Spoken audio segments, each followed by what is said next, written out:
arrivé. Mais encore le temps où ceux qui sont couchés vont se lever là. C'est arrivé aussi. Je voudrais saluer Monsieur le ministre Hubert Boulaï, deuxième vice-président du PPACI. Merci. Monsieur le ministre de la Commission, je vais présenter sur la liste le président d'aller encore vite pour que vous puissiez commencer votre intervention. Merci, monsieur le ministre. Donc, je voudrais saluer Michel Diazon-Montbon, secrétaire général en charge du Cavalier. Merci. On applaudit. Ali Fofana, le CA en charge de la fédération de Talalé. Merci.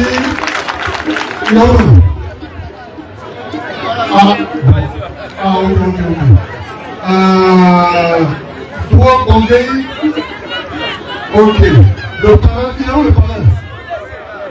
Il est là, il est à côté de nous. Le parrain. Merci beaucoup. Je voudrais saluer Dr Médication Camus. Merci camarade, merci. Merci. Je vous regarde aussi. Je vous regarde. Je vous embrasse.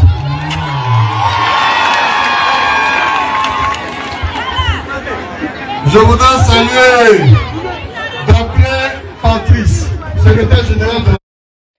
Chers amis, donc dans le cadre du parrainage, de vulgarisation, de sensibilisation de militants de PPACI, donc l'honorable Michel Gbagbo, donc fils de Laurent Gbagbo, président de PPACI par ailleurs, et en tournée, n'est-ce pas, à l'ouest de la Côte d'Ivoire. Nous allons suivre, n'est-ce pas, sa prise de parole.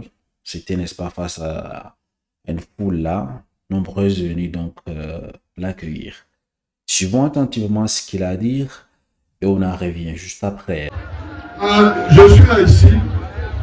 Je suis là au nom du président Laurent Gbagbo. Au nom du président Gbagbo. C'est pas pour vous dire quelques mots, c'est pas pour vous rassurer quoi. C'est pas pour vous rassurer.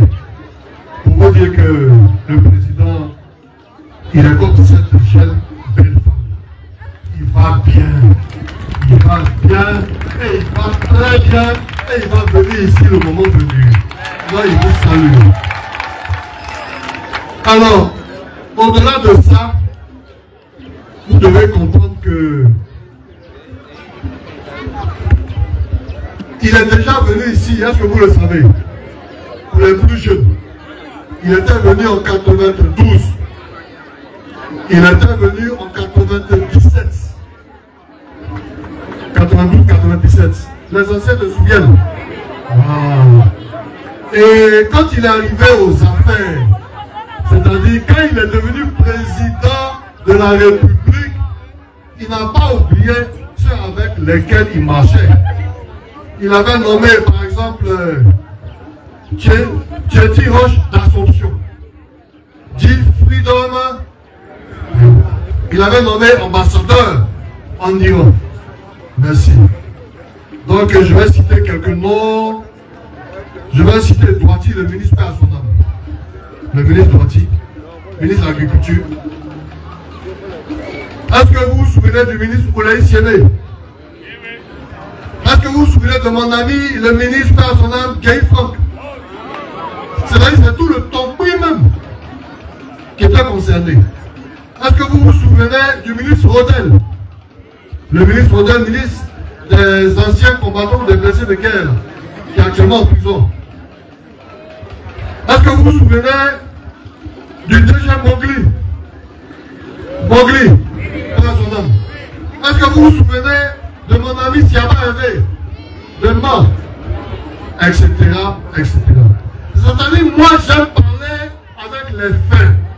Gbagbo, quand il est devenu président, il a nommé, c'est le président qui a nommé le plus de cadres Yacouba en Côte d'Ivoire. Ça, c'est tout le monde. Mais je ne vais pas citer tout le monde. Mais il y en a qui disent oui, Gbagbo, mais pendant la guerre, on n'en voyait pas beaucoup. Mais qui le président beaucoup pendant la guerre. Ici, là même, là, qui commandait ici? Qui commandait ici? Les rebelles sont venus tout gâter ici. Donc, c'est la raison pour laquelle il avait du mal à venir ici et qu'il envoyait des gens. C'est tout. Mais il ne vous a jamais oublié. Il ne vous a jamais oublié. Maintenant, est-ce que vous-même, vous vous souvenez de ce que lui-même il a vécu? Parce que ce qui vous bloquait ici, là, c'est ce qui le bloquait.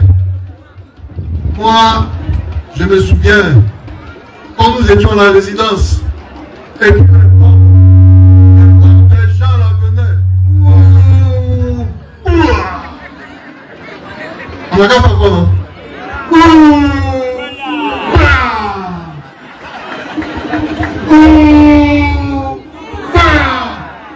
Jamais, au nom de Dieu, je ne pensais moi qu'un jour,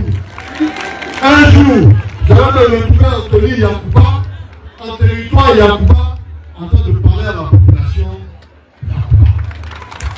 Ça, c'est pas l'œuvre de Dieu, ça. C'est pas l'œuvre de Dieu, ça. Voilà. Et je suis son fils. Vous savez, aujourd'hui, on n'a qu'à se dire la vérité. Bako a atteint un certain âge. Il ne peut plus courir partout comme il courait avant. Donc quand il vient doucement. Mais avant qu'il ne vienne, il envoie son fils pour dire qu'il arrive. C'est pour ça que je suis là. Tant qu'il y a un seul Ivoirien qui va souffrir, des gens là, Bako sera toujours dans le combat. Et je serai toujours là à côté de lui. Et le ministre Oulaï sera toujours là à côté de lui. Donc c'est pour ça que je suis venu pour vous dire ça. Sinon, on sait ce qui s'est passé ici. On sait toutes les destructions qui ont eu lieu ici. Il y a des chefs même qui ont dû fuir parce qu'ils ont voté Bako. Leurs frères, ils ont pu se retrouver au Libéria. On a 20 km du Libéria, on n'est pas loin. Et puis ça, c'est quand tu prends la frontière. Sinon, si tu vas dans le village de Batouaba à côté ici, quand tu passes même en tentant du Libéria. Donc, on est à côté et on sait que les gens sont venus et que c'est pas facile. Il y a des gens même qui ont dû payer un poulet pour entrer dans leur propre village. Après. Donc, on sait ce qui se passe. Alors, le message, avant que le ministre ne parle, le message que le président Laurent Gbagbo m'a dit de vous dire, c'est Yako. Yako. Yako. Yako pour tout ce que vous avez souffert. Yako. Yako. Mais Dieu, le miséricordieux, n'a pas fini de s'adresser à la Côte d'Ivoire à travers le Rwanda. Dieu n'a pas fini. Lui, qui est capable de voir la pierre noire dans le noir, il a pris le Rwanda du pays où on ne revient jamais, et puis il a ramené en Côte d'Ivoire. Le président Laurent Gbagbo, deuxième chose, il dit, ce qui est sûr, on va gagner. On va gagner, mais ne gâtez pas ce qu'on va faire avec la rancœur. Il faut pardonner. Il faut... En pays petit, quand tu es rancunier, on appelle ça poison. C'est-à-dire toi-même tu t'empoisonnes, tu te tues toi-même. Donc on a quand levé la rancœur de notre cœur et puis on va avancer.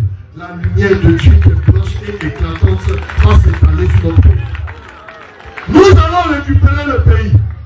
Mais il ne faut pas qu'on le récupère avec de la rancœur. Ceux qui sont PPAC, ceux qui ne sont pas PPAC, ceux qui sont Bako, ceux qui ne sont pas Bako, tous ceux qui sont en Côte d'Ivoire, Dieu a ramené Bako ici, c'est pour vous tous.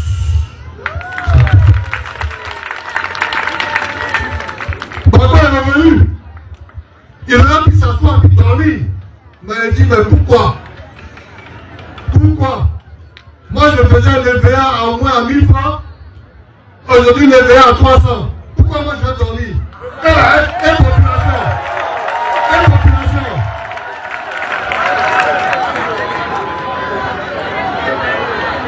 Ils sont là en train de prendre des lois. Oui, les gens vont prendre cacao au Guinée. Les gens vont prendre cacao au Nigeria. Mais pourquoi vous ne votez pas le prix du cacao alors? Pourquoi vous poussez l'argent des populations?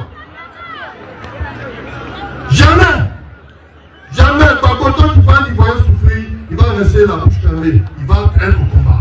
Et c'est pour vous.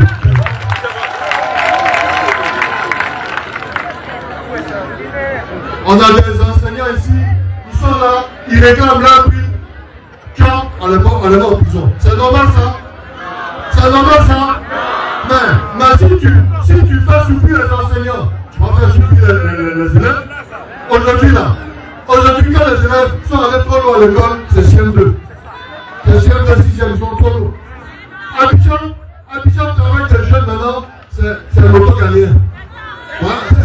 On dit quel est ton métier? Je me débrouille, c'est l'auto-gagné. Ça, c'est le métier. Ici là, ils sont en train de conduire moto-taxi. Mais tu vas conduire moto-taxi quand tu vas avoir 50 ans, puis derrière, on te fait mal. Tu marches pas pour ta pièce. Moto-taxi là, c'est là. Donc, il faut changer la cote. Papa est venu, parce qu'il va renverser tout ce qui est tordu, il va le mettre en place. Voilà, chers amis, vous venez donc de suivre l'intervention complète du député, l'honorable Don Michel Gbagbo, qui est venu adresser donc le message de son père, n'est-ce pas, à cette communauté Yakuba, en fait. Donc, j'ai apprécié quand même son discours. Pourquoi? Parce que, vous savez, ces derniers temps, ces dernières semaines, il y a une tension politique en Côte d'Ivoire. Donc, chaque leader qui sortait, c'était si vous ne remettez pas le nom de ces chiffres sur la liste électorale, on va faire ceci, on va faire ceci, on va marcher. Et lui, il est venu avec le message de réconciliation, le message de paix. Il demande à la population que Laurent Gbagbo les demande les excuses de ce qui s'est passé. Donc, pas qu'ils prennent ça avec leur rancœur. Il faut avancer, il faut oublier. Et je pense que pour réconcilier un pays, c'est quand même un bon message. C'est une bonne façon de faire la politique. Vous voyez, vous arrivez, c'est d'abord la réconciliation. C'est de mettre tous les cœurs ensemble. Sans exception, en fait. Que vous êtes PPACI ou vous n'êtes pas PPACI. Donc, selon le discours qu'il a dit, le message de Laurent Gbagbo. Et c'est bien d'avoir, n'est-ce pas, dire ceci en ces termes que vous savez actuellement, Laurent Gbagbo, il est pas comme avant. Donc, il peut pas se déplacer n'importe comment. Donc, lui, il sait comme un messager venant faire donc des annonces de l'arrivée, n'est-ce pas, de Laurent Gbagbo. Il va arriver dans bientôt. Donc, apparemment, sa dernière venue dans ce coin-là, ça remonte depuis 97, donc voilà. Et puis, il a raconté des choses, voilà, concernant les nominations qu'il a reçues dans cette communauté Yakuba. C'est ça qu'il a dit, il parle avec des faits, c'est une très bonne chose, voilà.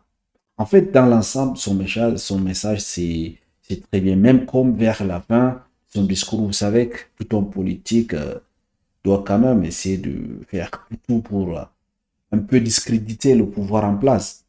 Donc, parlant donc par exemple, des choses là, le prix de cacao, qui les producteurs, en fait, n'ont rien, toutes ces choses.